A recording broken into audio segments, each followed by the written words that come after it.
Hello students, welcome to my channel Grip 2 Science.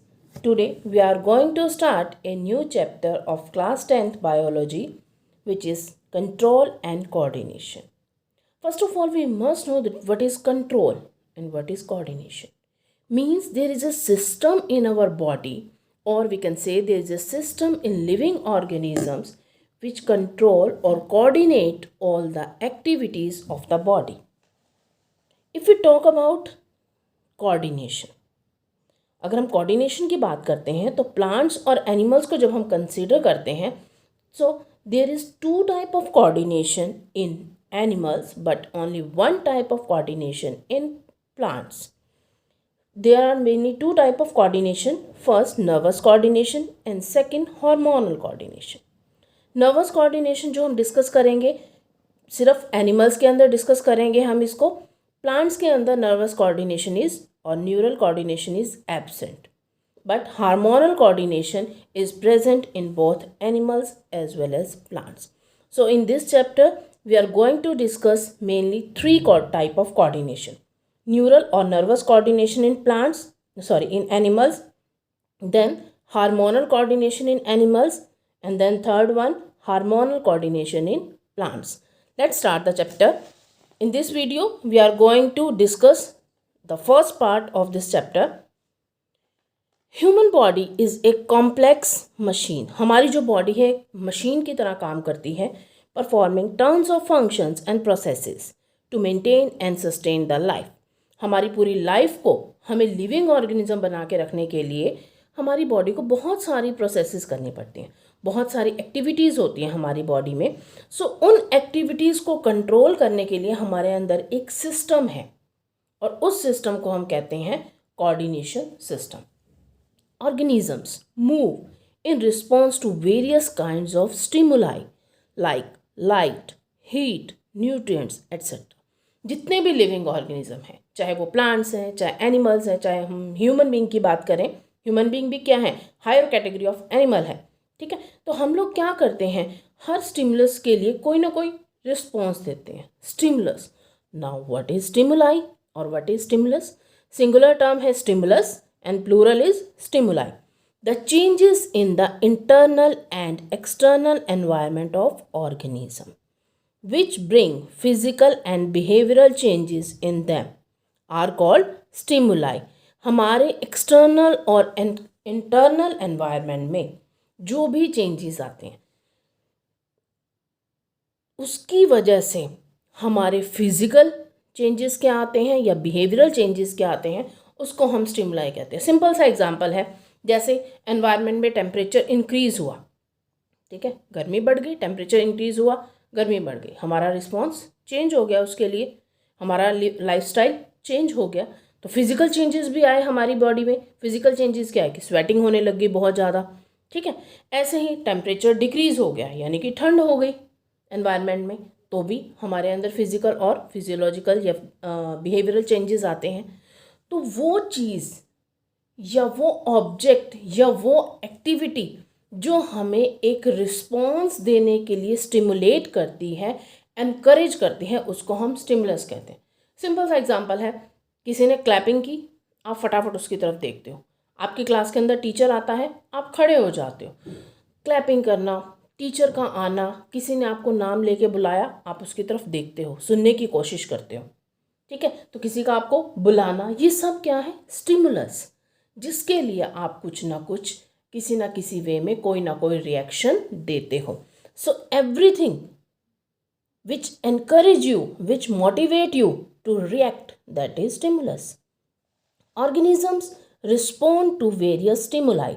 Her stimulus के लिए हम कोई ना कोई रिस्पॉन्स देते हैं. ठीक है, किसी ने आपका नाम बुलाया, आप उसकी तरफ पलट के देखते हो, तो आपका देखना क्या है, उसके लिए response.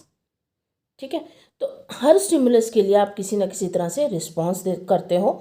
Each response to a specific stimulus generally involves many organs of their body. अब रिस्पॉन्स देने के लिए हमारी बॉडी के कुछ ऑर्गन्स इन्वॉल्व होते हैं. Therefore, it is necessary that all the concerned organs of the body should work in a systematic manner to produce the response. आपको किसी भी स्टिमुलस के लिए कैसे रिस्पॉन्स देना है उसके लिए आपके जो बॉडी ऑर्गन्स है वो इकट्ठे मिलके एक सिस्टमेटिक ढंग से वर्क करते हैं। The reaction of an organism to any stimulus is called response. किसी भी स्टिमुलस के लिए आप कैसे रिएक्ट करते हो, that is your response. For every stimulus there is some response. हर स्टिमुलस के लिए कोई ना कोई रिस्पॉन्स होता है। Now the working together of the various organs, अभी हमने बात की ना कि ऑर्गन्स मिलके काम करते हैं ताकि वो कोई ना कोई रिस्पॉन्स दे सके, तो उनका इकट्ठे मिलकर काम करना of an organism in A systematic manner so as to produce a proper response to the stimulus is called coordination। ताकि एक अच्छे स्टिमुलस के लिए एक अच्छा रिस्पॉन्स आप दे पाओ, उसके लिए जो हमारे बॉडी ऑर्गन्स मिलकर काम करते हैं दैट इज़ कोऑर्डिनेशन। सपोज मैंने आपको बोला कि आप किसी बर्ड की पेंटिंग बनाओ, ठीक है, मेरा आपको कहना क्या था, दैट इज स्टिमुलस। अब आप क्या करते हो, आपका ब्रेन, ठीक है, आपके हाथ वर्किंग में आ जाते हैं, आप सोचना शुरू कर देते हो। सोचते ही आपके हाथ, आपके ऑर्गन्स वर्किंग में आ जाते हैं कि किस तरह से ड्रॉ करना है। तो ये सारा क्या है, कोऑर्डिनेशन। आपका ब्रेन और आपके हाथ, आपने मेरी बात को सुना कानों से, ईयर से, मैसेज पहुंचा आपके ब्रेन तक, फिर आपके ब्रेन ने इंस्ट्रक्शन देनी शुरू की और आपके हाथ ने उसको ड्रॉ करना शुरू कर दिया। तो इन ऑर्गन्स के बीच में क्या था, कोऑर्डिनेशन, कोरिलेशन, तभी वो मिलके एक सही रिस्पॉन्स दे पाते हैं। Now we will discuss the control and coordination in animals. First part हम स्टार्ट कर रहे हैं, जब ये हमारा कंप्लीट हो जाएगा फिर हम करेंगे कोऑर्डिनेशन इन प्लांट्स। अब अगर हम एनिमल्स की बात करते हैं, मैंने स्टार्टिंग में भी आपको बताया कि एनिमल्स के अंदर जो कोऑर्डिनेशन है that is with the help of two main system, nervous system and endocrine system. Nervous system की अगर हम बात करते हैं, नर्वस सिस्टम मीन्स न्यूरॉन्स, यानी कि जो नर्व सेल्स हैं they are involve. Class 9th के अंदर आपने डिस्कस किया हुआ है, हम लोग पढ़ चुके हैं सेल वाले चैप्टर के अंदर, नर्व सेल के बारे में हमने पढ़ा था। तो नर्वस सिस्टम के अंदर मेन क्या है, सारी की सारी नर्व सेल्स इन्वॉल्व हैं। हमने पढ़ा हुआ है कि cells they group together to form tissue, tissue मिलके क्या बनाते हैं, ऑर्गन, ऑर्गन क्या बनाते हैं, ऑर्गन सिस्टम। तो नर्वस सिस्टम के अंदर बहुत सारे ऑर्गन्स हैं, ये एक ऑर्गन सिस्टम है ना, बहुत सारे ऑर्गन्स हैं। और वो ऑर्गन्स किससे बने हुए हैं, नर्वस टिश्यू से। नर्वस टिश्यू किससे बना हुआ है, नर्व सेल से। तो एनिमल के केस में एक तो रहेगा हमारा नर्वस सिस्टम। नर्वस सिस्टम के अंदर जो मैसेज कन्वे होगा, जो मैसेज ट्रांसमिट होगा, that will be in the form of electrical impulse. Electrical impulse की फॉर्म में, पॉजिटिव और नेगेटिव चार्जेस की फॉर्म में मैसेज जो है वो ट्रांसमिट होगा। बट अगर हम एंडोक्राइन सिस्टम की बात करते हैं, एंडोक्राइन सिस्टम के अंदर जो मैसेज ट्रांसमिट होगा that will be in the form of hormones और वी कैन से केमिकल्स। तो एंडोक्राइन सिस्टम के अंदर जो मैसेज ट्रांसमिट होगा, कन्वे होगा, वो हार्मोन्स की फॉर्म में जाएगा। और हार्मोन्स क्या है, they are a kind of chemicals, तो इनकी फॉर्म में मैसेज होगा। तो एनिमल्स के अंदर या हम ह्यूमन बींग्स की बात करते हैं तो दो तरह का कोऑर्डिनेशन है, एक नर्वस सिस्टम के थ्रू, एक एंडोक्राइन सिस्टम के थ्रू। मीन्स एक जगह पर मैसेज ट्रांसमिट होगा इलेक्ट्रिकल इम्पल्स की फॉर्म में, एक जगह पर मैसेज ट्रांसमिट होगा केमिकल इम्पल्स की फॉर्म में। Now we will discuss the nervous system. Nervous system क्या है, हमारी बॉडी का कंट्रोल सेंटर है। जैसे आप सभी ने कंप्यूटर सिस्टम देखा होगा ना, कंप्यूटर सिस्टम के अंदर क्या है, सीपीयू, उसका कंट्रोल हाउस है, उसको कंट्रोल करता है, ठीक है ना। आप उसके अंदर इनपुट डालते हो, ठीक है, कोई ना कोई इंस्ट्रक्शन डालते हो इन द फॉर्म ऑफ इनपुट, फिर प्रोसेसिंग होती है और आपके सामने कोई ना कोई आउटपुट आती है, प्रोसेसिंग हो गए। ऐसे ही हमारा नर्वस सिस्टम भी है, हमारे ब्रेन तक मैसेज गया इन द फॉर्म ऑफ स्टिमुलस। तो स्टिमुलस क्या था आपके लिए, इनपुट है, प्रोसेसिंग हुई, फिर हमने कुछ ना कुछ रिस्पॉन्स दिया। तो स्टिमुलस आपके लिए इनपुट था, प्रोसेसिंग हुई ब्रेन के अंदर, तभी तो हम इसको कंट्रोल सेंटर कह रहे हैं नर्वस सिस्टम को, और फिर हमने आउटपुट दी in the form of response. The nervous tissue form the nervous system in animals. Nervous tissue is made up of an organised network of nerve cells which are also known as neurons, which is specialized for conducting information via electrical impulses from one part of the body to another। अभी पढ़ा था हमने कि nervous system के अंदर electrical impulse की form में message जो है वो ट्रांसफ़र होगा। Now what are receptors. Receptors क्या हैं, जो रिसीव कर रहे हैं, किसको रिसीव कर रहे हैं, इंफॉर्मेशन को रिसीव कर रहे हैं। तो रिसेप्टर हैं क्या? Receptors are the specialised tips of some nerve cells. जो नर्व सेल्स होती हैं उनकी स्पेशलाइज्ड टिप्स होती हैं which receive information from outside, जो बाहर से इंफॉर्मेशन को रिसीव करती हैं, and they participate in transferring stimuli through sensory neuron. और ये क्या करते हैं? स्टिमुलस को आगे ट्रांसफ़र करते हैं ताकि हम उसके लिए प्रॉपर रिस्पॉन्स दे सकें। तो रिसेप्टर का काम क्या है? रिसीव करना। किसको? स्टिमुलस को। There are mainly 5 types of receptors. Mainly कितने टाइप के रिसेप्टर्स हैं? 5 टाइप के रिसेप्टर्स हैं। They are responsible for sensing the change in the environment. जो क्या करते हैं? एनवायरनमेंट के अंदर जो भी चेंज होता है उसको सेंस करते हैं, फील करते हैं। First receptor is gustatory receptor. Gustation, gustation word is related to taste. और टेस्ट हम कहाँ से करते हैं? टंग से। हमारी बॉडी का कौन सा ऑर्गन है जो टेस्टिंग में हेल्प करता है? That is tongue. तो गस्टेटरी रिसेप्टर कहाँ है? टंग में। They are responsible for detecting the taste. Second, phonoreceptor. Phone से हम क्या करते हैं? सुनते हैं ना। तो ये कहाँ होंगे? हमारे ईयर्स में। किसके लिए रिस्पॉन्सिबल हैं? For detecting the sound. Then olfactory receptor. Olfactory means smell. It is related to smell. So they are present in nose. They are responsible for detecting smell. Photoreceptor. Photo को हम देखते हैं ना. So they are present in eyes. They are responsible for detecting light. Then thermoreceptor. Thermo means temperature. Thermometer कहते हो ना. Thermometer से क्या काम करते हैं? Temperature measure करते हैं. तो thermoreceptor, they are present in skin. They are responsible for feeling or touch. Feeling कैसी? लाइक हॉट, कोल्ड और टच। तो इसके लिए क्या है? Thermo receptor. तो मेनली 5 टाइप्स ऑफ रिसेप्टर है हमारी बॉडी में जो किसी भी स्टिमुलस को रिसीव करते हैं। Now what is neuron? Neuron और nerve cell is the structural and functional unit of nervous system. हमारे नर्वस सिस्टम की ये स्ट्रक्चरल यूनिट भी है और फंक्शनल यूनिट भी है। Structure of neuron. अगर हम न्यूरॉन के स्ट्रक्चर को देखते हैं, 9th स्टैंडर्ड के अंदर भी आपने पढ़ा हुआ है सेल चैप्टर के अंदर, तो जो न्यूरॉन है या जो आपका टिश्यू वाला चैप्टर था वहाँ पर भी हमने नर्वस टिश्यू पढ़ा था। अगर हम न्यूरॉन के स्ट्रक्चर को देखते हैं, it is mainly consist of 3 parts. First part is dendrite, second cell body and axon, and third is synapse. You can see in this diagram. ये डायग्राम देख सकते हैं आप। This is the diagram of neuron. यहाँ पर जो ये projections निकली हुई हैं they are known as dendrites. और इन डेंड्राइट्स का काम क्या है? स्टिमुलस को रिसीव करना।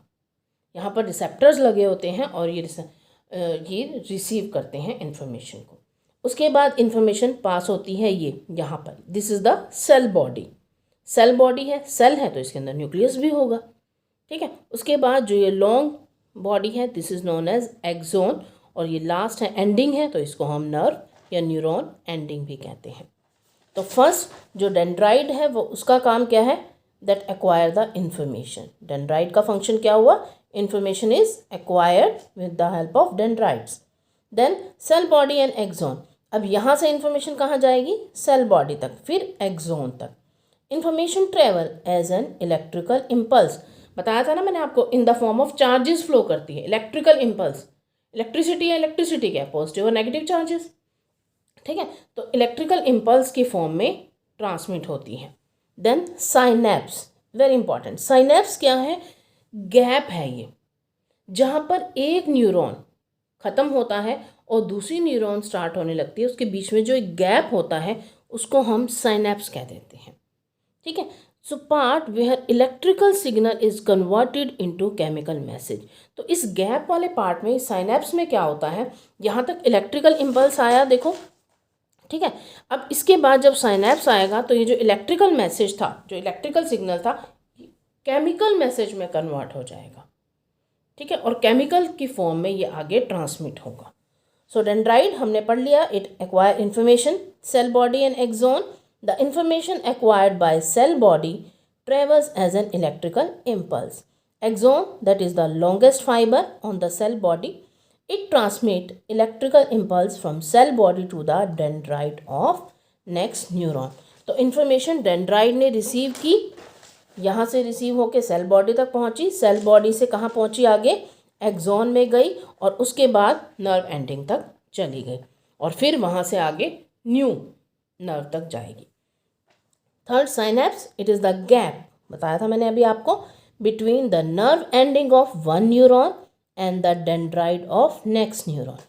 ये एक न्यूरॉन है, इसके बाद एक और है, या इधर होगी या इधर होगी, कनेक्टेड है ना। न्यूरॉन क्या है, जैसे हमारे घर में दीवारों में वायर्स का जाल है, एक नेटवर्क है, ऐसे ही मान के चलो कि न्यूरॉन्स का भी एक नेटवर्क है, एक दूसरे से कहीं ना कहीं कनेक्टेड है। कैसे कनेक्टेड है, एक की एंडिंग है अगले की स्टार्टिंग है, तो उसके बीच में जो गैप है that is known as synapse. और इस साइनेप्स पर क्या होता है, जो इलेक्ट्रिकल सिग्नल है वो केमिकल सिग्नल में कन्वर्ट हो जाता है ताकि वो मैसेज को ट्रांसमिट कर सके। अब how this neuron functions, the information from receptor is acquired eight the end of dendrite tip. अभी बताया था मैंने आपको, इंफॉर्मेशन कहाँ एक्वायर होगी, डेंड्राइट टिप पर आएगी of a nerve cell as chemical reaction that create an electrical impulse. यहाँ पर एक इलेक्ट्रिकल इम्पल्स क्रिएट हो गया। The impulse travels from the dendrite to the cell body. अब ये इम्पल्स डेंड्राइट से कहाँ जाएगी, सेल बॉडी में जाएगी, and then at the end of the axon, और फिर एक्सॉन के एंड तक आ जाएगी। Chemicals are release that at the end of the axon by the effect of electrical impulse. फिर यहाँ पर एंडिंग तक आते आते क्या होगा, ये केमिकल रिलीज करेगी। These chemical cross the gap, कौन सा गैप था वो, साइनेप्स, उस गैप को क्रॉस करेंगे and start a similar electrical impulse in A dendrite of the next neuron. और फिर अगली न्यूरॉन तक ये केमिकल की फॉर्म में जाएगा। जैसे ही डेंड्राइट तक पहुंचेगा उसके बाद फिर इलेक्ट्रिकल इम्पल्स की फॉर्म में मैसेज आएगा। यहाँ आते ही फिर ये केमिकल में कन्वर्ट हो जाएगा, साइनेप्स को क्रॉस करके नेक्स्ट न्यूरॉन में जाएगा, फिर इलेक्ट्रिकल इम्पल्स की फॉर्म में चलेगा। तो इस तरह से मैसेज जो है वो ट्रांसमिट हो जाएगा। The similar synapse finally allows delivering of such impulses from neuron to other cell such as muscle cell और ग्लैंड। अब होगा क्या, मैसेज पहुंचता जा रहा है पर लास्ट में तो किसी ना किसी ऑर्गन तक पहुंचना है ना, जिस ऑर्गन ने काम करना है, एक्शन करना है। तो एक्शन कौन करेगा, मसल्स। मूवमेंट के लिए हमारी बॉडी में कौन सी सेल्स हैं, मसल सेल्स है ना। अगर हम कोऑर्डिनेशन की बात करते हैं तो कोऑर्डिनेशन के लिए हमारा जो नर्वस सिस्टम है और मस्कुलर सिस्टम है दोनों मिलके काम करते हैं। मैंने आपको बोला कि पैरेट की पिक्चर ड्रॉ करो, ठीक है, आपने मैसेज लिया, सुना, परसीव किया, सोचा with the help of brain, फिर आपके नर्वस सिस्टम से वो मैसेज पहुंचता गया न्यूरॉन्स की हेल्प से, कहाँ तक पहुंचा, आपकी हाथ तक। आपने सोच लिया और आपके हाथ ने ड्रॉ करना शुरू कर दिया।